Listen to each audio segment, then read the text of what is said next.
halkan waxaan idinku soo gudbinayaa wax lala yaabo wax laga yaxyaxo wixii ugu xumaa taasoo ah hablaheena Soomaaliyeed oo aan baryahan baraha bulshada aan ka celcelin lahayn oo haddeer la yimid waji hor leh iyo waji cusub kaas oo ah in ayba sheegtaan in ay sidaan uur wicil ah deetana ay doonayaan inay iska soo xaaqaan ilmaha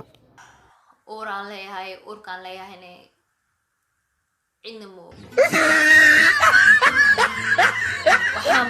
waxaan qarinayo waaye bilo dhan qarinayo waaye waxaanan go'aansaday like maadaama ani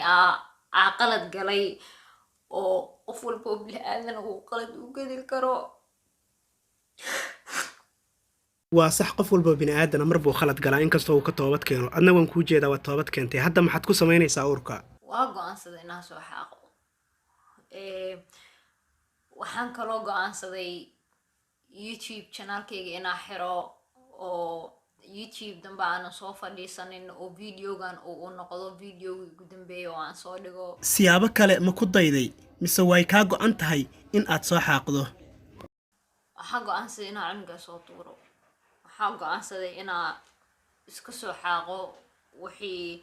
dambiyo galina ilaahay iga cafiyo ugu dambeyntii halkani waa Sooranyare official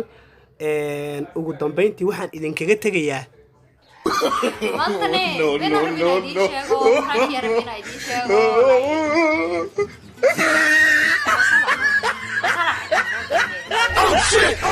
Okay, waxyaaba qaarkood aniga fake